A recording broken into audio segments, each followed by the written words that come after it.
quinta-feira, onde vamos ver os desdobramentos desta história, não é? Então, vendo Moisés, diz aqui o versículo 25, produção, por favor, coloque para nós aí. Vendo Moisés que o povo estava desenfreado, pois Arão o deixara solta para a vergonha no meio dos seus inimigos.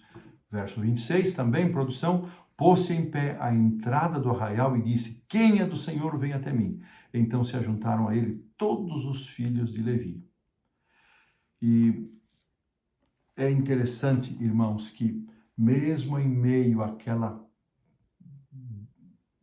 devassidão toda, desvirtuamento, houve pessoas que permaneceram fiéis.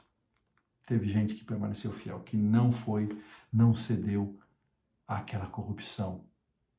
Deus sempre teve um remanescente fiel e Ele continua tendo esse remanescente hoje.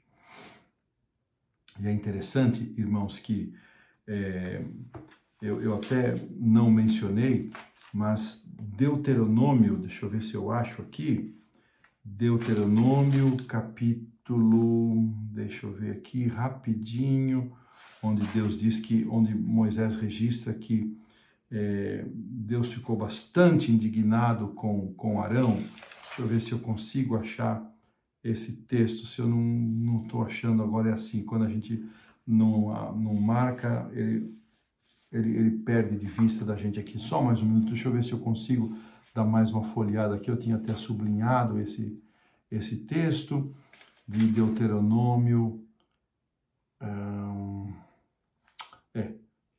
Que pena, não estou achando aqui.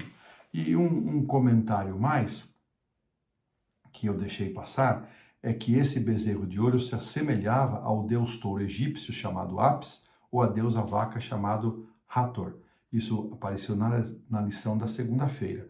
Então, eles trocaram a glória, a manifestação de glória de um Deus invisível por um visual idólatra. Que triste, que coisa terrível que nos ameaça também, irmãos, que também nos ameaça. Muito bom. Vamos seguir aqui. Pena que eu não achei o texto que eu queria de Deuteronômio, mas eu lembro que é no Deuteronômio capítulo 9, mas deixa para lá. Em algum momento a gente vou achar e vou voltar isso aqui. Então agora vamos ver a reação. Diz assim o verso 30 até o 32. Vou pedir para a produção colocar, por favor. No dia seguinte disse Moisés ao povo. Verso 30. Vós cometestes grande pecado, agora porém subirei ao Senhor e porventura farei propiciação pelo vosso pecado. Tornou Moisés ao Senhor e disse: ora, o povo cometeu grande pecado, fazendo para si um Deus de ouro.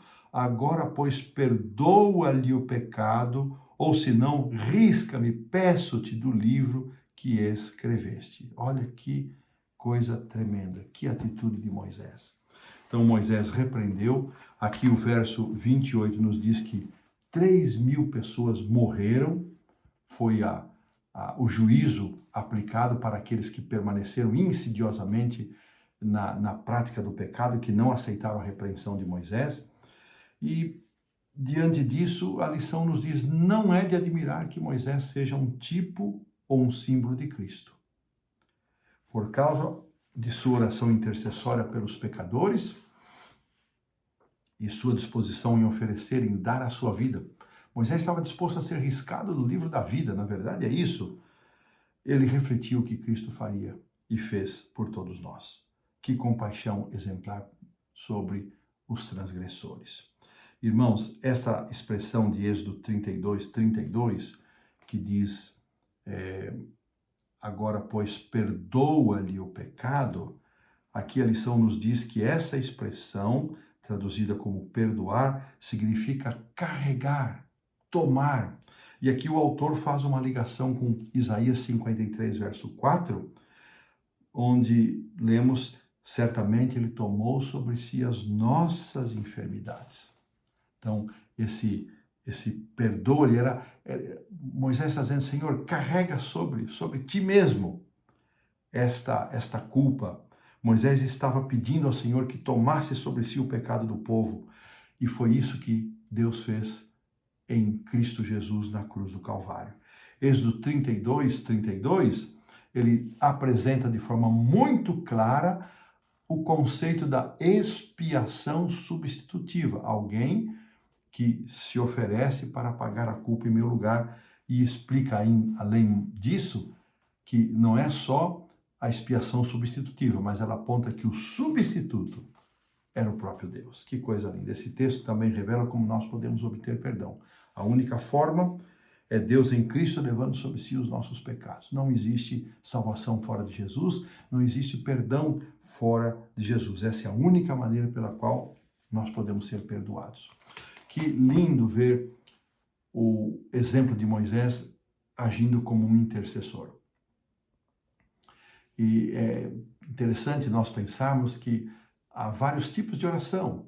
Há a oração da gratidão, do louvor a Deus, a oração da súplica, quando nós pedimos a Deus que atenda algo que nós levamos diante dele. Mas existe também a oração intercessória, que é uma das coisas mais lindas do cristianismo, e nós talvez não tenhamos ainda uma clara compreensão, não tenhamos como explicar tudo o que está envolvido nessa oração intercessória. Mas nós lembramos que estudamos no trimestre passado as chamadas regras de engajamento, onde existem papéis que o próprio Deus exerce e até limitações para a ação divina, como também existe um campo de ação para Satanás atuar, mas a oração intercessória, dentro dessas regras de engajamento, Deus vai fazer, mesmo que a gente não compreenda plenamente, não entenda tudo 100%, Deus vai sempre atuar para salvar, sem forçar a porta, sem forçar a vontade do indivíduo.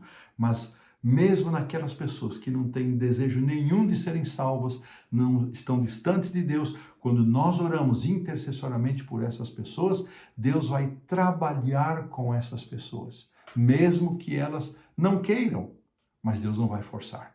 Então, que exemplo maravilhoso este exemplo de Moisés como um intercessor, sendo também aqui um tipo de Cristo, e que nós possamos, irmãos e irmãs, ser intercessores para com aqueles com quem nos relacionamos, para com os doentes, para com nossa família, para com aqueles que estão estudando a palavra. Que coisa linda, que maravilhoso pensar que hoje o nosso Jesus intercede por nós, como um sacerdote, diante de quem nós podemos chegar livremente, pois Ele é o nosso intercessor. E desta maneira, nós colocamos um ponto final na lição da quinta-feira.